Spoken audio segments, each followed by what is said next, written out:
Itu pertama saya disambut dengan ular.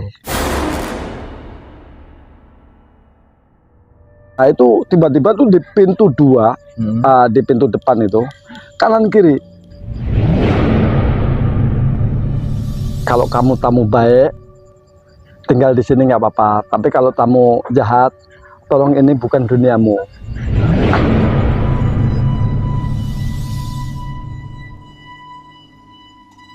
Suara Malam memberikan kisah misteri yang terungkap dan bahkan belum terungkap. Malam ini, Suara Malam akan memberikan misteri yang bakal diungkap untuk malam hari ini.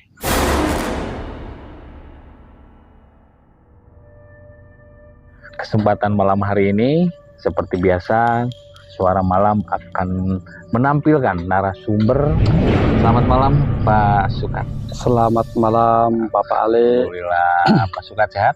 Alhamdulillah sehat. Sudah ngopi, Pak Sukat? Alhamdulillah. Alhamdulillah. Ngopi berkali-kali Nanti ini. kru bakal nyiapin kopi. Siap. Baik.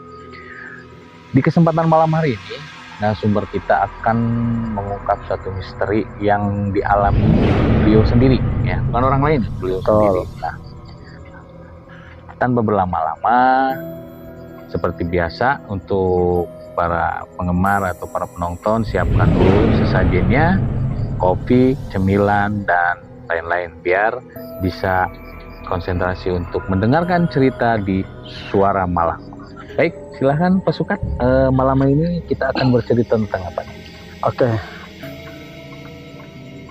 Saya masih tetap di Bogor. Ya, Jadi maaf bukan pamer. ya. Saya dulu pernah tinggal di Bogor, punya rumah tinggal di sana. Siap. Jadi saya waktu itu bikin rumah ya, paling ya di sana itu saya juga belum tahu.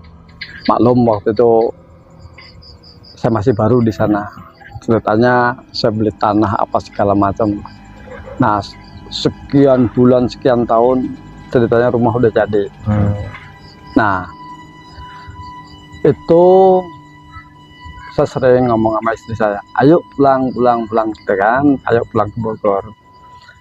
Nah saya dengar kabar, Mang, listrik di rumah mati.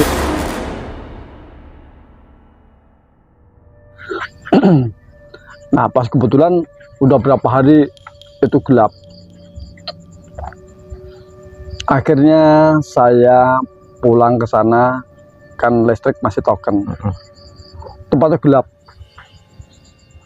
Nah, udah berapa bulan itu posisi rumah gelap itu? Oh, baru 2 mingguan ya. 2 mingguan. Ya.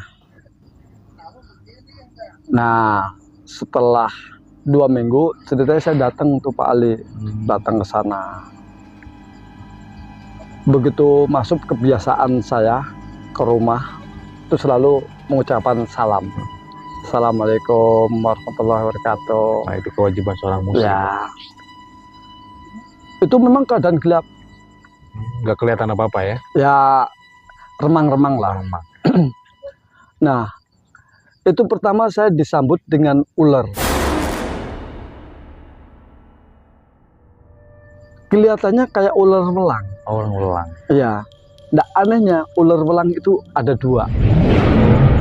Nah, laki yang perempuan kali ya? Wah, nggak ngerti dah. Oke. Saya nggak tahu jenisnya laki atau perempuan itu bagaimana. Namanya binatang kan, binatang melata. Itu pertama nyambut saya di pintu. Saya kaget. Saya sebelum mengucapkan salam itu kan masih di gawang ya, Dia Pak. di pintu lah ya.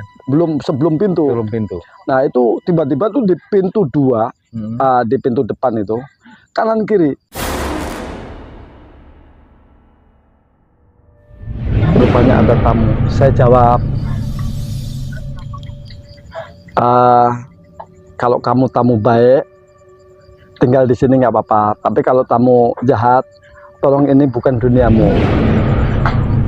Itu nggak lama. Itu ular dua-duanya itu bisa pergi. Dengan sendirinya ya? Dengan sendirinya. Nah, setelah itu saya ngisi listrik. tapi masih gelap, masih ngeraba-ngeraba.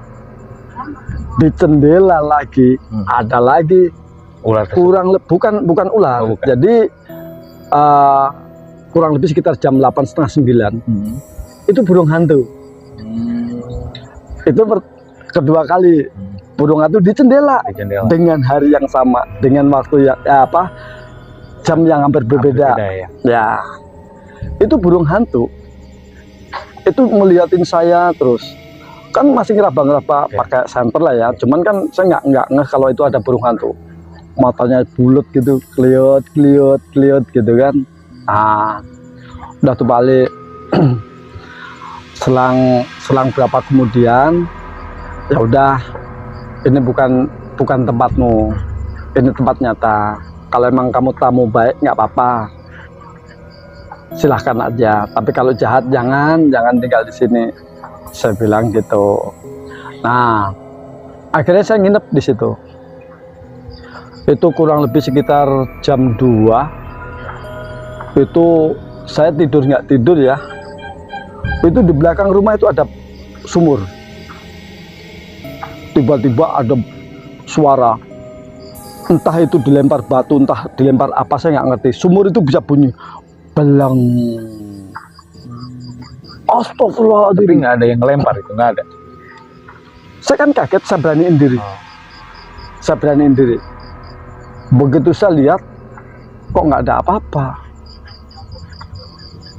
Dan anehnya goyangnya air itu nggak ada sama sekali. Begitu suara bleng itu kan saya langsung keluar tuh. Saya beraniin diri, ada apa sih? Saya bilang. Nah, udah tuh. Setelah jam berapa? Kalau nggak salah kurang lebih sekitar jam 3-an ya.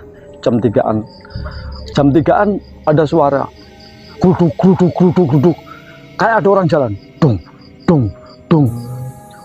Saya bilang, astagfirullahaladzim. Apa? Suara apa? Tapi suaranya kenceng.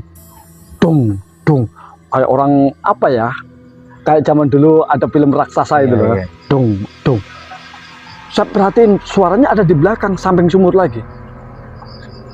Ya Allah, terus sampai berhenti. Saya keluar dengan baca-baca ayat kursi lah ya. Dengan baca-baca ayat kursi saya beraniin. Tapi memang nggak kelihatan. Cuman itu arahnya ya remang-remang ya, tapi kelihatan badan gede banget Pak Ali. Badannya gede banget. Itu kayak apa ya? Dong. Ya Allah, astagfirullahaladzim, berhenti ya. Itu dengan hati saya membaca ayat kursi apa segala macam. Itu dengan melotot mata saya itu. Ya Allah, apa itu? Tuh bener-bener terdiam, cuman ya kayak apa ya, kayak orang melongo gitu loh ya. Kalau orang Jawa itu melongo, melotot gitu ya, apa ya, Terpanah gitu. kayak gitu Pak Ali. Saya sampai baca-baca, ya Allah, dari mulai jam 3 itu sampai pagi saya nggak bisa tidur. Ya kebiasaan saya memang kalau subuh melakukan sesuatu ya, sholat subuh apa itu. Nah di situ Pak Ali saya udah mulai tenang. Tuh di situ makanya saya itu kalau kemana-mana saya nggak lupa baca doa. Iya. Perjalanan pun juga baca doa, sampai rumah pun juga selalu seperti itu, ya minta dilindungin jangan sampai ada apa-apa gitu. Nah tapi ya memang wallahu alam, namanya kita manusia biasa, belum tentu seperti itu, melihat seperti itu. Nah makanya saya pun juga heran kalau ngelihat seperti itu. Kadang-kadang saya pernah suka nanya sama orang, wah itu mas sial atau apa gitu ya. Itu emang apa ya Pak Ali, saya nggak minta pengen ketemu seperti itu.